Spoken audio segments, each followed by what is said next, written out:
for you in a worn out stew. You see, I come from a place in time where some of the people of my generation wanted to stay as far away from taboo as they possibly could. Does the name step and fetch it strike a familiar tone?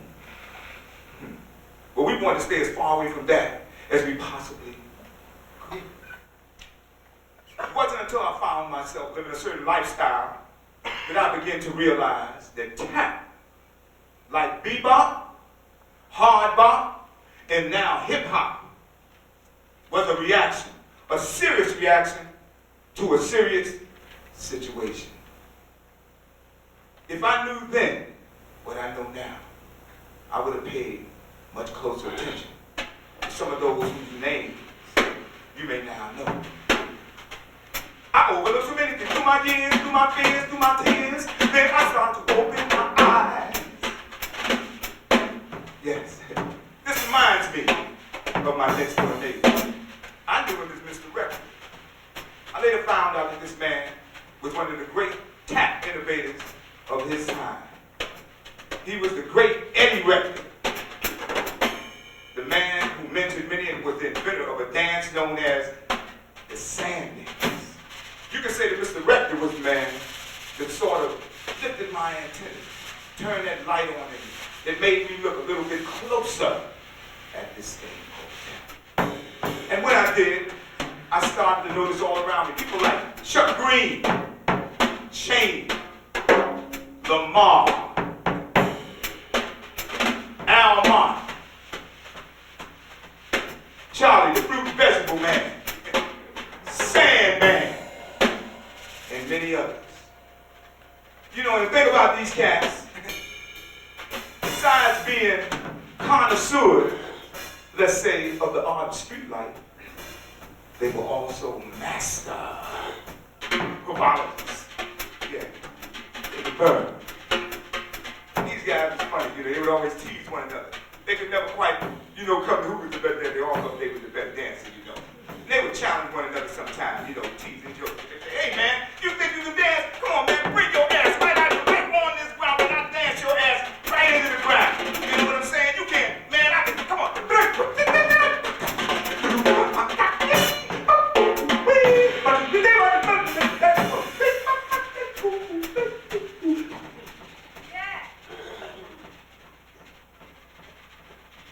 Yeah, these cats were something, and they never could seem to agree on who was the better dancer. But there was one man that anytime his name was called, it's the only thing that they could agree on. And you can say that this man was the man that really made me touch the depths of tap. Yeah. And this man was a legend. And there was all kinds of stories about this legend. Like, you know, legends. There's always stories that circulate about it. At the time, they said they found him uptown somewhere, straightened him up, cleaned him up, and sent him off to England to do a command performance for the Queen of England. And any time that this man's name was mentioned, that was the only time I could see these cats. They would all agree and say, oh, but yeah, the baby. Whoa, man, he's something else, Jack. This man was Baby Lawrence, the great Baby Lawrence, yes. So one day I asked, I said, well, where's this cat at, man? Where's this great Baby Lawrence? And when I finally met Baby Lawrence, I realized this was a cat that was in the shooting gallery with me sometime, trying to get straight.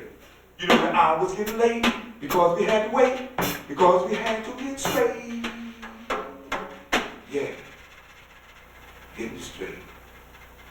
The great Baby Lawrence. But you know, there was one guy that never seemed to let negativity affect him. And he managed to make his popularity benefit the black community. This cat's name was Peg Leg Bates.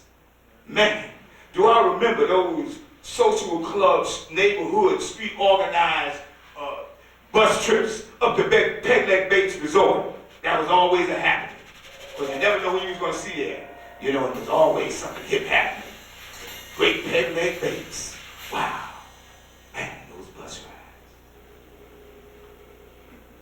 Well, I guess y'all are wondering how I met all these great spirits. You know, I too wonder that. Maybe it was always because of my desire to always want to go to the essence of things. See, because I met all of these people in real terms. Because I met them through life and through music. The true essence of things. Man.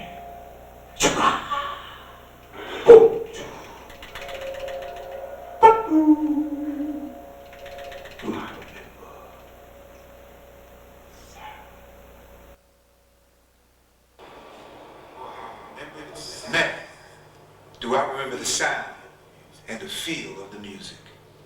You know the vibe that some of those folks had. They all seem to share a certain energy while being uniquely different. And they were always evolving and staying open to the moment. Mingus would always tell me, one day, young man, you will eventually understand.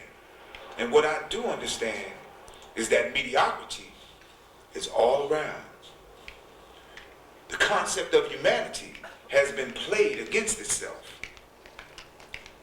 But I remain safe though, because I never idealized anyone in particular.